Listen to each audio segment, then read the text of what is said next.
मजबूती है अपनी पहचान।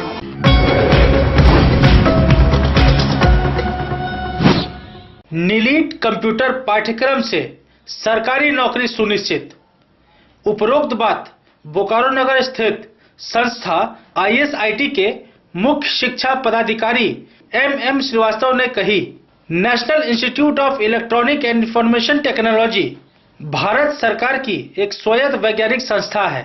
इसके बाद उन्होंने नीलिट के स्कॉलरशिप के बारे में जानकारी देते हुए कहा कि भारत सरकार नीलिट मान्यता प्राप्त संस्थान में पढ़ाई के लिए छात्रवृत्ति प्रदान करता है, जो कि विकलांग पिछड़ी जाति और जनजाति के लिए है। वो जो स्कॉलरशिप मिलता है वो बच्चों के नाम पर स्कॉलरशिप आती है। जैसे बच्चा मान लीजिए O लेवल कर रहा है और उसने 4 पेपर कंप्लीट कर लिया है, फिर वो आवेदन देता है। आवेदन देने के बाद उसको वो राशि जो है चेक के माध्यम से गवर्नमेंट ऑफ इंडिया से डायरेक्ट आती है।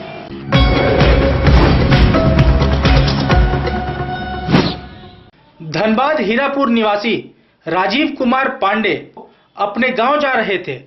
उन्हें सीतारामपुर स्टेशन पर अपनी ट्रेन बदलनी थी।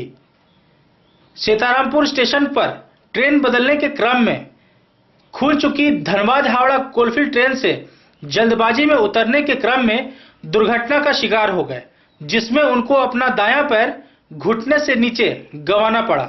दुर्घटना के बाद उन्हें बोकारो BGH अस्पताल में लाया गया, जहां उनका सफल ऑपरेशन कर उनकी जान बचाई गई। धनबाद से मधुपुर जा रहे थे तो कोलफील्ड ट्रेन से सीतारामपुर ट्रेन हमारा स्टॉपेज होता है, उसी में हम उतर रहे थे। तो भीड़ के कारण ट्रेन खुल चुकी थी और फिर भी हम उतर रहे थे तो अंदर चले गए।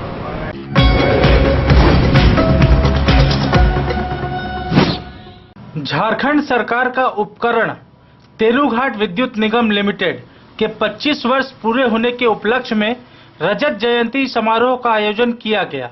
ललपनिया के DAV विद्यालय मैदान में आयोजित समारोह का उद्घाटन झारखंड सरकार के प्रधान ऊर्जा सचिव विमल कीर्ति सिंह ने द्वीप प्रज्वलित कर किया।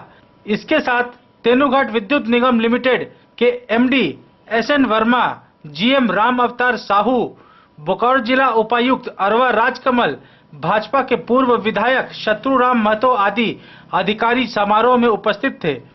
यहां झारखंड सरकार के प्रधान ऊर्जा सचिव विमल कीर्ति सिंह ने कहा कि झारखंड विद्युत बोर्ड तेलुघाट थर्मल पावर प्लांट को उसका बकाया रुपया 1500 करोड़ का भुगतान 3-4 महीने के अंदर करेगी।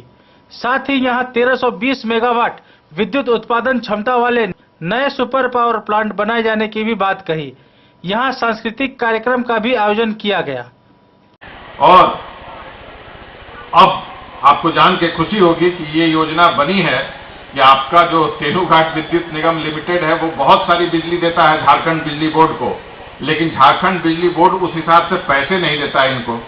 तो आपका लगभग अगर हम देखें तो करीब 1500 करोड़ रुपया बकाया है बिजली बोर्ड के पास, झारखंड के बिजली बोर्ड के पास। और अब अगले 3-4 महीनों में उम्मीद है कि ये 1500 करोड़ रुपए आपको मिल जाएंगे। तो तेलुघाट विद्युत निगम लिमिटेड के पास अपनी पूंजी भी होगी, और यदि आपके पास 1500 करोड़ रुपए हैं तो डेट इक्विटी रेशियो में बैंक से भी कुछ लोन मिला के, और यदि आप बाहरी इन्वेस्टर को नहीं दिलाते हैं और उसको इक्विटी नहीं देते हैं, वैसी परिस्थिति में भी एक्सपेंशन संभव है। ये 1500 करोड़ रुपए प्राप्त करने के लिए लगभग सारी तैयारी हो गई है। भारत सरकार से प्रतिदिन हम लोग बात कर रहे हैं और आने वाले समय में ये राशि TBNL को उपलब्ध हो जाएगी। दूसरी बड़ी बात जो होगी कि हमारा अपना कोयला खदान वो ऑपरेशन के स्टेज पर आ गया है। जो हम कोयला खरीदते हैं तो उसमें पैसा लगता है, तो जो अपना कोयला है उस कोयला निकालने की सारी तैयारी हो चुकी है।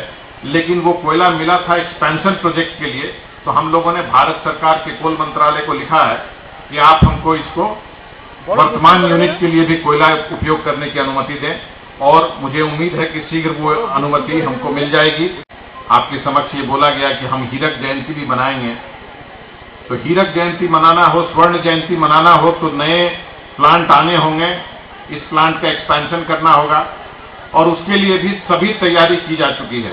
सारी तैयारियां ऐसी हैं जिस तैयारियां से आप बिल्कुल आगे की तरफ जाएंगे और आप बिल्कुल आगे बढ़ेंगे, और आपका एक्सपेंशन होकर तेलुघाट थर्मल जिस तरह से भी अच्छे तरीके से काम कर रहा है, उसी रफ्तार से वो आगे भी दिन दूनी रात चौगुनी प्रगति करेगा।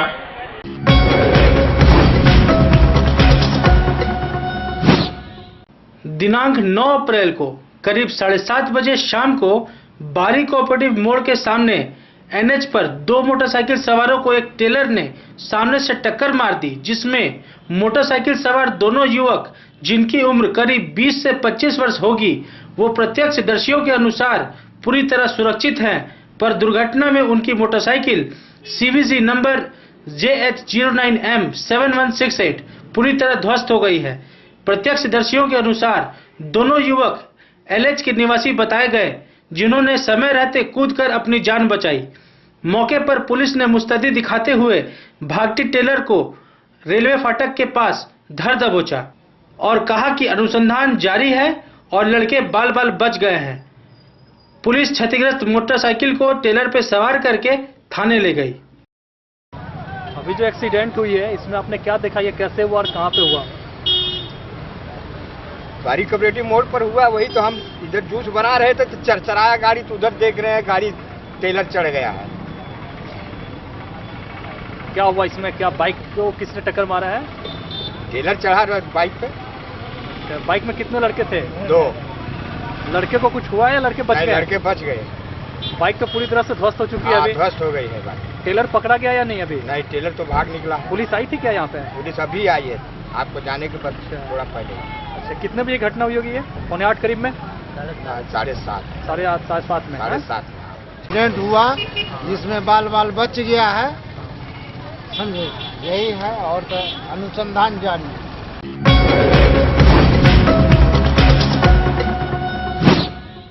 भारतीय जनता पार्टी अनुसूचित जाति मोर्चा की प्रेस वार्ता संपन्न हुई। प्रेस वार्ता को संबोधित करते हुए शंकर रजक, प्रदेश मंत्री भाजपा अनुसूचित जाति मोर्चा, ने कहा कि सरदार पटेल स्कूल के शिक्षक कुंदन बावरी की गोली मारकर हत्या कर दी गई थी। इस घटना का हम पुरजोर विरोध करते हैं और बोकारो के SP से मांग करते हैं कि जल्द से जल्द हत्यारों को गिरफ्तार करें एवं मृतक के परिजनों को 5 लाख रुपए मुआवजा दिया जाए। बोकारो के सेक्टर 4F में सरदार पटेल पब्लिक स्कूल के PT शिक्षक कुंदन बावरी का जो अपराधियों के द्वारा गोलियों से भुना गया, इस घटना का मैं पुरजोर विरोध करता हूं। साथ ही साथ मैं बोकारो के आरक्षी अधीक्षक महोदय से निवेदन करता हूं, राष्ट्रपति शासन के बाद जो आपराधिक घटना बढ़ी है, हम महोदय से मांग करेंगे कि इस आपराधिक घटनाओं को रोका जाए और जिन अपराधियों के द्वारा जो है घटना को अंजाम दिया गया है, उस अपराधियों का तत्काल गिरफ्तारी की जाए और उन्हें कड़ी से कड़ी सजा देने का काम करें। साथ ही साथ मैं यह भी मांग करता हूं, मृतक के जो परिजन हैं उनको सरकार के द्वारा 5 लाख मुआवजा राशि के रूप में दिया जाए।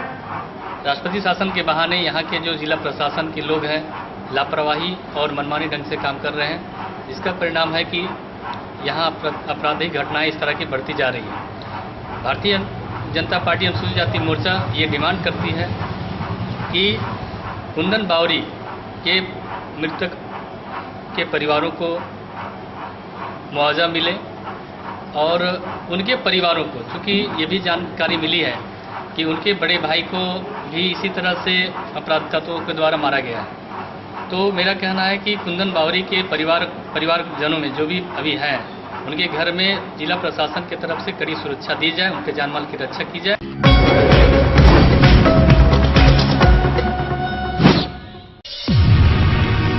श्रीराम वाटिका, रिसर्च एंड फेयर, मजबूती है अपनी पहचान।